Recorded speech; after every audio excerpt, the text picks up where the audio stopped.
Malcolm X and Ebony that resulted in the photo where Malcolm X is holding a rifle and he's peering out of a window. And in talking to Ebony, he was basically saying how he would always defend his family and stuff, hence why he was posed with the rifle and, peering out of a window. And this really added a lot of fuel or gas to the fire. And this resulted in his car being bombed and his house being set on fire.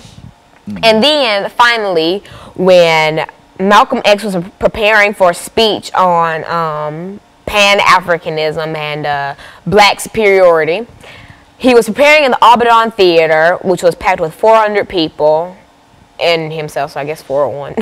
And somebody yelled a racial slur towards black people, "Get out of my pocket." So I'm guessing that a black person was in somebody's pocket. I don't really know what the meaning behind that was. But anyway, some of the security guards at the Abaddon Theater in the Bronx were trying to break it up when out of nowhere, people started shooting, and they eventually got Malcolm X. And there are many conspiracy theories about who killed him or why. For instance, the 3 men that were charged, one confessed, but he also signed papers that said that that the other 2 were innocent. And the other 2 spent life in jail, but that one who signed the affidavit saying they were innocent, he got out on bail in 2009, I think, and maintained his innocence up until his death in August of 2009. And so, we truly don't know who killed Malcolm X, but we do know that he was shot 21 times, ranging from his shoulders, his torso, upper area, lower body, 21 gunshots. And if you look up photos from that day in the Abaddon Theater, there's chairs knocked over, there's gunshots everywhere, there's bullet holes everywhere. And so it is truly, if you look up photos of Malcolm X, you're bound to see the Ebony cover and you're bound to see the Abaddon Theater photo. But another thing that people find really weird is they couldn't really search the crime scene because the police covered it up so quick.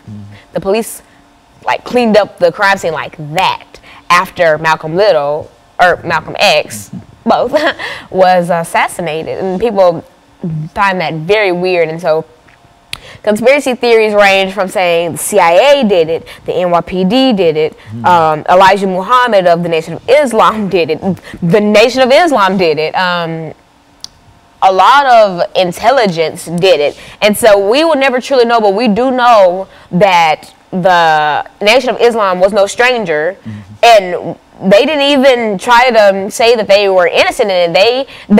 Everyone knew that the Nation of Islam was out for his head, but they never naturally confessed to it. But in an interview a little after Elijah Muhammad's death, after Malcolm X's death, Elijah Muhammad of the Nation of Islam, he said, Malcolm Little got what he preached. And then he said, I'm not saying I had any involvement with it, but it's not hard to see that somebody killed him.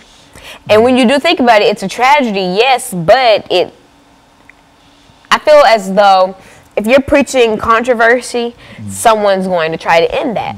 And, back when Martin Luther King was preaching about equality and stuff, that was considered controversy. Why? Because we lived in a country, and especially in the South, we lived in a part where equality wasn't a thing. No one believed in equality. The founding fathers didn't, and the people of that day didn't. And so you're preaching about something that's so wild, and someone was fed up with that, and so someone decided to end Martin Luther King. And so basically you just how do I explain this? You just have to really decide if you're going to be a martyr for a cause. You really have to decide, is this what you want to give your life for? And Martin Luther King, he decided to be a martyr for his beliefs, and Malcolm X knew he was being a martyr for his beliefs. What impact do you think that Malcolm X has upon young people like yourself, Lana, over the last minute and a half that we have? Malcolm X has had impacts on my society, the NAACP, the BLA, which is the Black Liberation Army.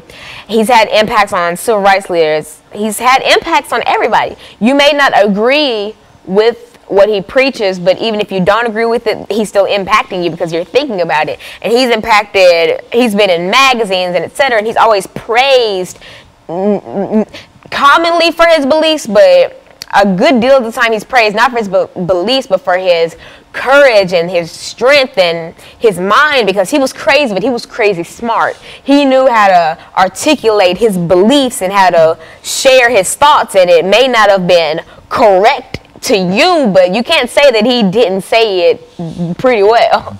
And so he always knew the right words to use, and he knew exactly what to say. And so Malcolm X, he's shaped our society. He's helped give black people the equality that we yearned for and that we worked hard for and that we deserved. And without him and people like him, I don't think we would be in the spot that we are today. And Lana, let me say during this last 30 seconds that we have here that we can certainly appreciate the information that you have dealing with Malcolm X, and that the information put Malcolm X in a very, very important category. And I would encourage others to listen to what you have to say. And we'll be back with our audience next week.